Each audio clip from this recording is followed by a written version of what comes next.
All right, welcome back to Rocks Chops.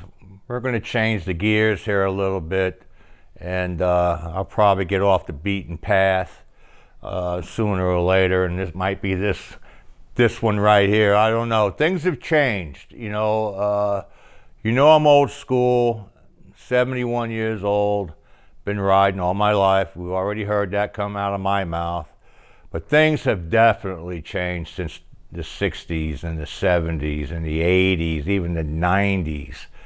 There's a lot of different bikes, a lot of different motors out there now.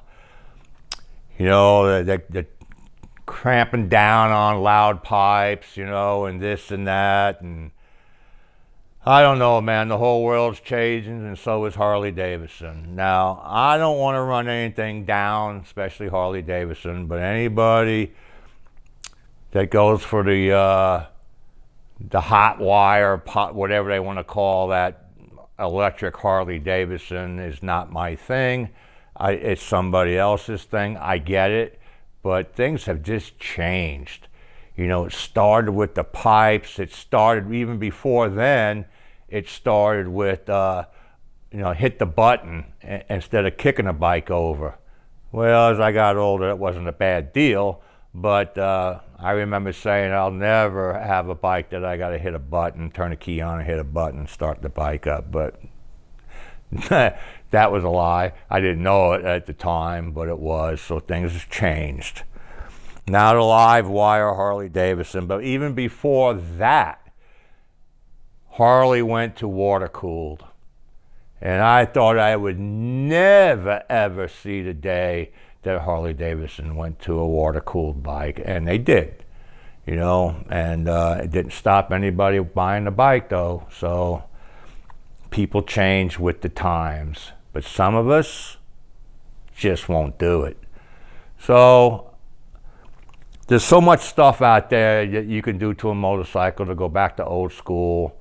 There's a lot of new stuff, and a lot of the new stuff probably is pretty good. I don't know. But, there's different ways of riding, and times change. I keep saying that, and so does climate. I'm from New York. We don't have it hot like down here. I live in Florida now. I love Florida. It is smoking hot down here. You sit there at a light with that big motor between your legs, and you can feel the heat come off that motorcycle. You're begging for that light to turn green so you could take off. But there's other ways of doing things, and you adapt. Like all the different new bikes and everybody just adapts to what they like, and you either like it, but it does say Harley Davidson, but you can build your own also.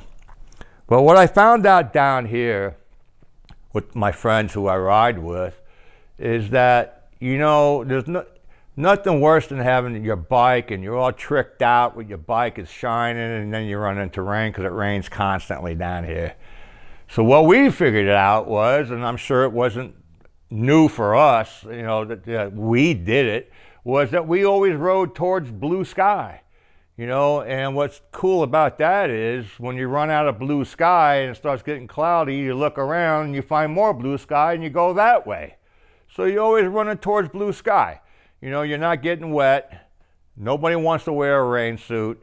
I ain't wearing a yellow rain suit. Your mother made you wear one of them when you was waiting for the bus when you was a kid.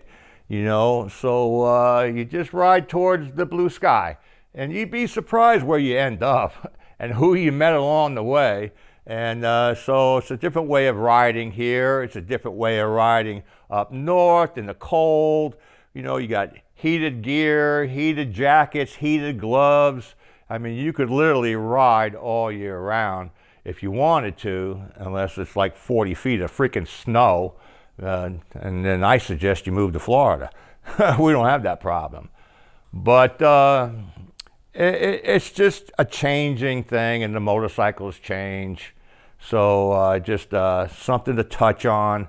There are all ways of doing things. There are all ways of keeping your bike clean all the time. There's a lot of products out there. To me, keeping a bike clean is buying a bike that's clean when you bought it. and look at it. Look at it very good, all the chrome. If it's pitted, you don't want that bike, or you're going to have to re-chrome stuff, and especially down here in Florida, you know. So pretty much, you know, there's a lot more we can get into, and eventually we will. I like loud pipes. What are you going to do, you know? I always never understood how people get tickets for loud pipes, because there's a way of toning your bike down if you see a cop. Maybe I shouldn't be talking about that, but you just don't give it a handful when you're going by a cop car.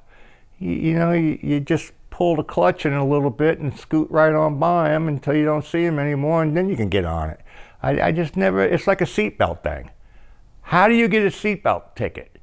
If you see a cop, snap it on there. You're supposed to have it on there anyway, but snap it on there. You can't tell me that you're going to get a ticket. You can't get that thing snapped within 2 seconds of seeing a cop, you know. But nevertheless, there's all kinds of ways. Like I said, the whole point of this is things have changed dramatically. And sometimes it's not always for the better for old school guys like myself, but sometimes it is for other people who haven't rode like, you know, us veterans have ridden for a long time, and we miss it, you know. So, but there's ways of doing things, and that's all I'm saying. But mainly, be safe out there, you know. Watch the wet leaves, you know. You'll slide. Them leaves will take you out in a heartbeat. You know, you'll be sliding down the road before you know it. Slow up and enjoy. All right. Let's rock from Rocks Chops. We're going to go on to some other things. This was just a little snippet of how I feel about, you know, the changing times, and that's just my opinion on things. And you might agree with me and you might not, but the beautiful thing about bikers, we can have a conversation and agree, you know, to it or not agree to it and still be friends. So, man, that's how I do it. So, hit the like button, subscribe, and there's more to come. Thank you. Peace!